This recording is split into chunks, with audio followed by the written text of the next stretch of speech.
ગુજરાત વિધાનસભાની ચૂંટણી પૂર્વે ગરમાવો સર્જાયો છે। વિધાનસભાની ચૂંટણી જાહેર થાય તે પૂર્વે જ રાજકારણને લઈને મોટા સમાચાર પ્રાપ્ત થઈ રહ્યા છે। રાજકોટ ખાતે આપાગીગાના ઓટલા આયોજિત શ્રીમદ ભાગવત સપ્તાહમાં સાધુ સંતોની ધર્મસભા યોજાઈ હતી, જેમાં સૌરાષ્ટ્ર ગુજરાતભરના સાધુ સંતો હાજર રહ્યા હતા। આ ધર્મસભામાં જાહેર મંચ પરથી સાધુ સંતોએ ગુજરાત વિધાનસભાની ચૂંટણીમાં રાજપક્ષ સાધુ સંતોને 10 બેઠક પર પ્રતિનિધિત્વ આપે તેવી માંગ કરી છે। ગુજરાત વિધાનસભાની ચૂંટણી જાહેર થાય તે પૂર્વે મોટા સમાચાર પ્રાપ્ત થઈ રહ્યા છે। રાજકોટ ખાતે આપાગીગાના ઓટલા દ્વારા આયોજિત શ્રીમદ ભાગવત સપ્તાહમાં રાજ્યભરના સાધુ સંતોની ધર્મસભા યોજાઈ હતી। આ ધર્મસભામાં સાધુ સંતોએ એક મતે ગુજરાત વિધાનસભાની ચૂંટણીમાં 10 બેઠકો પરથી સાધુ સંતોને પ્રતિનિધિત્વ આપવામાં આવે તેવી માંગ કરાતા ગુજરાતના રાજકારણમાં ગરમાવો આવી ગયો છે। રાજસત્તા સાથે ધર્મ સત્તા જે પક્ષ સ્વીકારશે એને ગુજરાતના ગુરુવંદના મંચના તમામ સાધુઓ સમર્થન આપશે અને રાજસત્તા સાથે ધર્મ સત્તા હશે તો 10 સાધુ સંતોને એમાં પ્રતિનિધિત્વ આપશે અને એવા સંતો જે આધ્યાત્મિક જગતના પ્રશ્નો છે, ધાર્મિક ડિસ્પ્યુટો છે, મંદિરોની અનેક સમસ્યાઓ છે, આ સમસ્યાઓના નિરાકરણ કરશે। આમાં કોઈ સાધુ સંતો મેદાને ઉતર્યા છે કે એવી બાબત નથી, પણ સાધુ સંતોના ઇસ્યુઓ સોલ્વ કરવા માટે સાધુ સંતોની વિધાનસભાની અંદર આવશ્યકતા છે અને એમાં ગુજરાતમાં તો ખાસ આવશ્યકતા છે। અને એમાંય સ્વામિનારાયણ સંપ્રદાયના સાધુ તરીકે હું એમ કહું કે અનેક સમસ્યાઓ ઉપસ્થિત થઈ તો આ ગુજરાતની અંદર એના નિરાકરણ નથી થયા તો એ સંતો દ્વારા જ થશે અને એટલા માટે સંતોને વિધાનસભાની અંદર 10 પ્રતિનિધિત્વ સંતોને મળવું જોઈએ। એની અંદર હું એમ નથી કહેતો કે મારે વિધાનસભા લડવી છે કે હું વિધાનસભા લડવા માંગતો નથી। ગુરુવંદના મંચ એ નક્કી કરશે અને એ 10 સંતો ગુજરાતની અંદર પોતાનું કાર્ય સંભાળશે। એ તો ગુજરાતની અંદર ગુરુવંદના મંચ છે એ 182 સીટ ઉપર પોતાના બ્રહ્મર્ષિઓની નિયુક્તિ કરી દીધેલી છે। દરેક ક્ષેત્રની અંદર બધા સાધુ સંતો કાર્ય કરી રહ્યા છે અને ગુરુવંદના મંચની વાત ન સ્વીકારવામાં આવે તો એ સાધુ સંતો એનું કાર્ય કરશે જ નહીં। ગુજરાતની અંદર સમગ્ર સીટો ઉપર હિન્દુ સમાજનું પ્રભુત્વ છે અને જે જગ્યાએ ગુરુવંદના મંચ 10 અલગ અલગ વિસ્તારોની અંદરથી નક્કી કરીને આપશે અને એ પ્રમાણે જે પાર્ટી એક્સેપ્ટ કરશે એ પ્રમાણે ત્યાં કાર્ય કરશે। અમે ગુજરાતની તમામ પાર્ટીઓ પાસે માગીએ છીએ અમારું રાજસત્તા સાથે ધર્મ સત્તા પહેલી એક્સેપ્ટ કરે અને ત્યાર પછી અમારી 10 સીટો આપે। પહેલી અમારી શરત એ છે કે રાજસત્તા સાથે ધર્મ સત્તા જે પાર્ટી સ્વીકારતી હોય સૈદ્ધાંતિક રીતે એને અમારું સમર્થન રહેશે। બધા સ્વીકારશે તો બધાની પાસે માગશું, જે સ્વીકારશે હજી અમારો ઇસ્યુ છે એ સ્વીકારશે ને અમારું સમર્થન નથી, અમારું સમર્થન નથી અને 182 સીટ ઉપર સાધુ સંતોએ પોતાના બ્રહ્મર્ષિઓની નિયુક્તિ કરી દીધી છે અને આગળનો સ્ટેપ વડીલ સંતો બધા વિચારશે। રાષ્ટ્રીય વંદના મંચ છે એના ડીજી વણજારા સાહેબથી માંડીને બધા જે છે એ પણ બધા વિચારશે અને આગળની અમે રણનીતિ નક્કી કરશું। દ્વારકા જૂના અખાડાના જગતગુરુ સૂર્યાચાર્યજીએ આ તકે મીડિયા સાથે સ્પષ્ટ શબ્દોમાં કહ્યું હતું કે વિધાનસભામાં ચૂંટણીમાં રાષ્ટ્રીય ગુરુવંદના મંચમાં જે નામો સૂચવે તે 10 સાધુ સંતોને રાજકીય પક્ષો પ્રતિનિધિત્વ આપે, અન્યથા 182 વિધાનસભા બેઠક ઉપર બ્રહ્મ ઋષિઓ લડવા તૈયાર છે અને यादी પણ તૈયાર કરી લેવાઈ છે।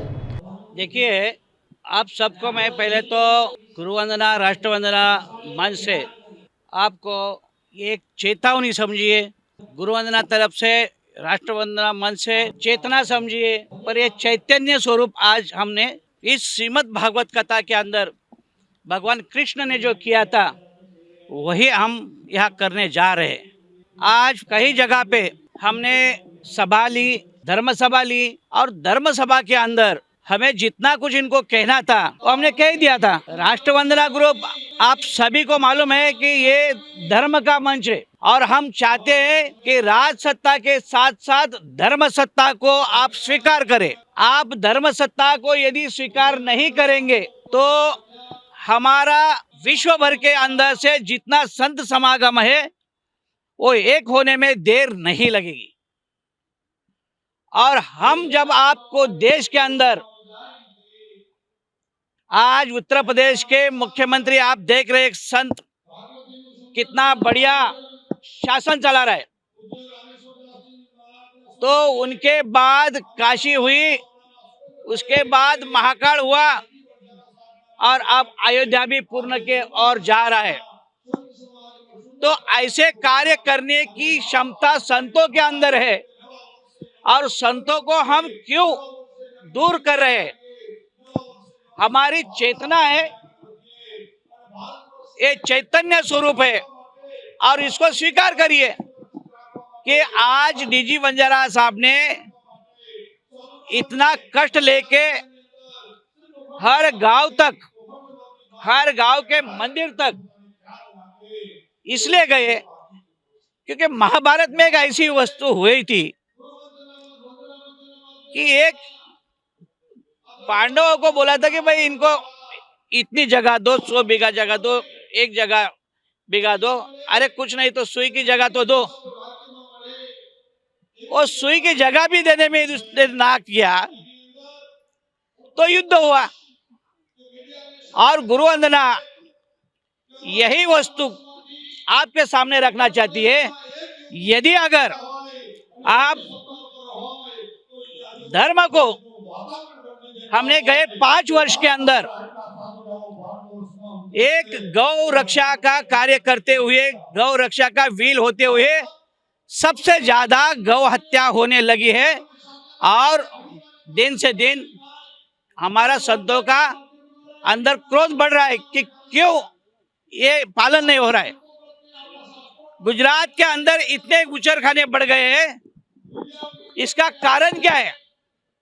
तो हम संतों का यही आवाज उठाने के लिए हम आने वाले इस विधानसभा में कम से कम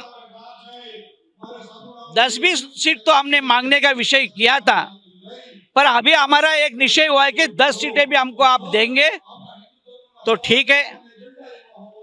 हमने 3-4 बार प्रयास किया माननीय प्रधानमंत्री जी को मिलने का, हमने 3-4 बार प्रयास किया अमित शाह जी को मिलने का, और 2-3 बार हमने मुख्यमंत्री जी से मिला था।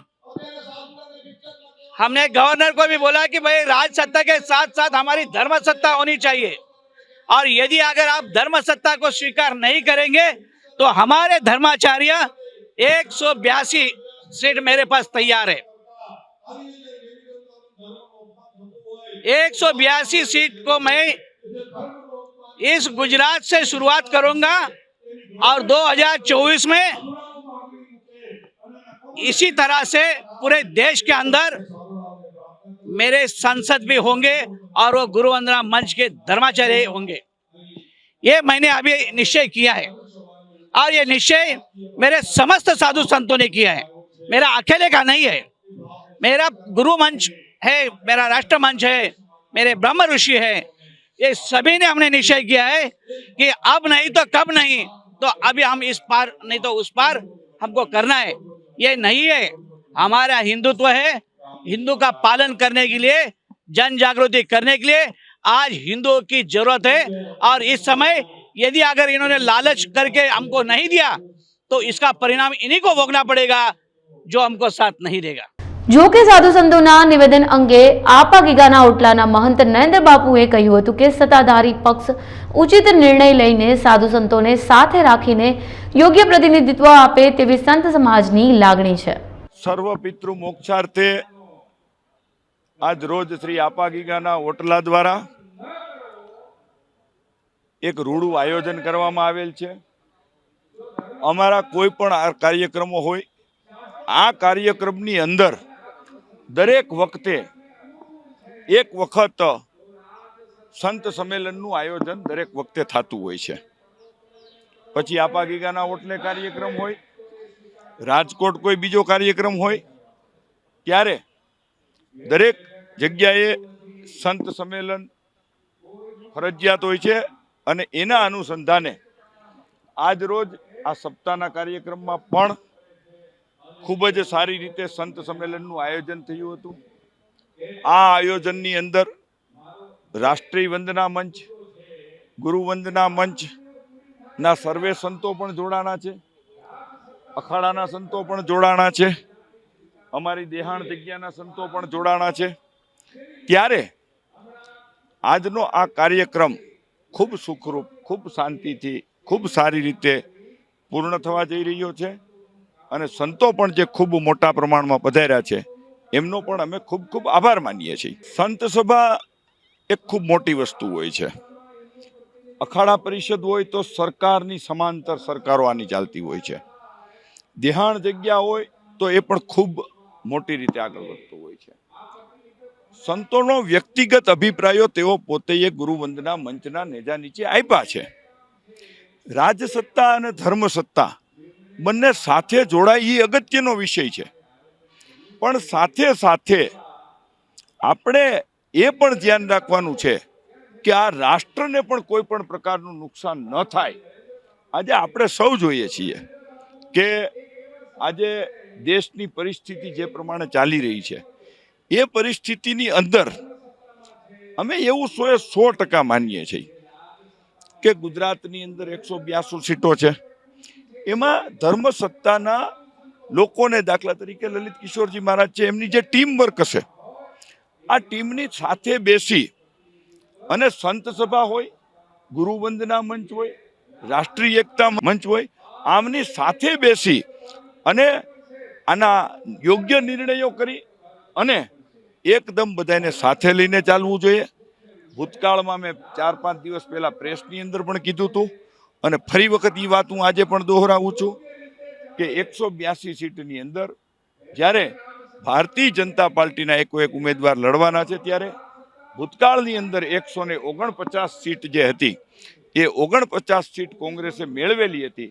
તો આ 149 સીટને ક્રોસ કરવા માટે થઈ અને નરેન્દ્રભાઈ મોદી હોય, અમિતભાઈ શાહ હોય અથવા તો ભૂપેન્દ્રભાઈ પટેલ હોય કે પાટીલજી હોય, આ બધા જ લોકો જ્યારે મહેનત કરી રહ્યા છે તો સંતોને સાથે લઈ અને જો ચાલે અને સંતો તો છે કહેવાના છે 10 ટિકિટ, પણ યોગ્ય પ્રતિનિધિત્વ મળે તો સંકલન થાય અને બધાય નરેન્દ્રભાઈ મોદીનું નામ હોય, કમળનું નિશાન હોય અને સાથે સાથે યોગ્ય ઉમેદવાર આપવામાં આવે તો 150 ક્રોસ કરવી એ બહુ સામાન્ય વસ્તુઓ છે. અને અમે સૌ પ્રયત્ન કરીએ, સૌ સાધુ સંતો પણ સાથે મળીને પ્રયત્ન કરે, સાથે બેસી અને જે કાંઈ નાના મોટા પ્રશ્નો હોય એનું નિરાકરણ થાય અને એના મધ્યસ્થી તરીકે લલિત કિશોરજી મહારાજ બેસશે. રાજકીય વાત હશે તો અમે પણ જાશું, વણઝારા સાહેબ છે, સૌ સાથે બેસી આનો યોગ્ય નિકાલ કાઢીએ એવો મારો વ્યક્તિગત પોતાનો અભિપ્રાય છે. અને આ અભિપ્રાય સાથે હું આગળ વધવા માંગુ છું. એ લોકોએ જે કંઈ વાત કીધી એ વિષયને વધારેમાં વધારે લલિત કિશોરજી મહારાજ તેઓના અધ્યક્ષ છે, તો તેઓ અધ્યક્ષ તરીકે આ બાબતમાં આપણને આ રાષ્ટ્રીય ગુરુવંદના મંચના તેઓ અધ્યક્ષ છે, પ્રમુખ છે, તો પ્રમુખ તરીકે તેઓ પણ આ બાબતે યોગ્ય અને સાચી દિશા આપણને આપે. એ જ અસ્તુ. ભારત માતા કી જય. વંદે માતરમ. રાષ્ટ્રીય ગુરુવંદના મંચના અધ્યક્ષ લલિત કિશોરજીએ આ તકે એવું નિવેદન આપ્યું હતું કે સાધુ સંતો ચૂંટણી લડશે તેવો મુદ્દો જ નથી. તેમણે કહ્યું હતું કે તમામ સાધુ સંતો વતી નરેન્દ્ર બાપુ પ્રતિનિધિત્વ કરે, અમારો એટલો જ મુદ્દો છે. તે સિવાય કોઈ પણ સાધુ ચૂંટણી લડવા ઈચ્છે તો તેમનો વ્યક્તિગત મિજાજ છે, જેની સાથે ગુરુવંદના મંચને કશું લાગતું વળગતું નથી. સૌથી પહેલા તો મોરબીની અંદર બનેલી દુર્ઘટના અને નરેન્દ્ર બાપુના હૃદયમાં એની વેદના થઈ અને કહ્યું કે મારે મારા બધા બાળકોને શ્રદ્ધાંજલિ રૂપિયા કથામાં બધા સાધુ સંતોને બોલાવા છે. ગુરુવંદના મંચના બધા સંતો હાજર રહ્યા. આ કેવલ શ્રદ્ધાંજલિના કાર્યક્રમની સાથેનું હતું. જે સાધુને વચનામૃતો બોલવા માટે આપ્યા છે એ એના પોતાના વિચાર હોઈ શકે. આ ગુરુવંદના મંચને એની સાથે કાંઈ લેવા દેવા નથી. અમને સરકારની જે કામગીરી છે બધા પ્રકારની એમાં અમને ખૂબ સંતોષ છે, પણ છતાંય જ્યારે ચૂંટણીનો માહોલ છે ત્યારે એવા યોગ્ય માણસો અંદર આવે સિસ્ટમમાં અને ખૂબ સારી રીતે ગુજરાતનો વિકાસ થાય એવું બધા સાધુ સંતો ઈચ્છી રહ્યા છે. ના લડશે જ નહીં, એકેયમાંથી નહીં લડે, એકેયમાંથી કોઈ ન લડે. અને લડે તો એનો સ્વતંત્ર મિજાજ છે, તો એ સંતની ઓલીમાં ન ગણાય, સંતની વ્યાખ્યામાં ન આવે. ભાજપમાંથી નહીં, એકેયમાંથી. સંતોને એ કરવાનું, સંતો નક્કી કરે. નરેન્દ્ર બાપુ છે તો બધા સંતો નક્કી કરે કે નરેન્દ્ર બાપુને જો આ સેવા કરવાનો લાભ મળતો હોય તો બધા જ ઉપર વડીલોને વિનંતી કરે કે ભાઈ નરેન્દ્ર બાપુ ક્યાંય જગ્યા થાય તો એના માટે સારું કામ કરી શકશે. એ જ બાબત છે. જે રીતે જગતગુરુ સૂર્યાચાર્ય એસવી સ્વામીએ નિવેદન આપ્યા છે તે મુજબ વિધાનસભા ચૂંટણીમાં સાધુ સંતોનું ફેક્ટર પણ ખૂબ જ મહત્વપૂર્ણ બની રહેશે. હવે વિધાનસભા ચૂંટણીમાં રાજપક્ષ કેટલા સંતોને પ્રતિનિધિત્વ આપશે તે જોવું જ રહ્યું અને જો સંતોની અપેક્ષા પરિપૂર્ણ ન થાય તો સંતોનો શું સ્ટેન્ડ રહેશે તે પણ જોવું જ રહ્યું. અવનવા વિડીયોઝ માટે અબ તકની ચેનલને સબસ્ક્રાઇબ, લાઇક અને શેર કરતા ના ભૂલશો. આ જ રીતે જોડાયેલા રહો અબ તક સાથે.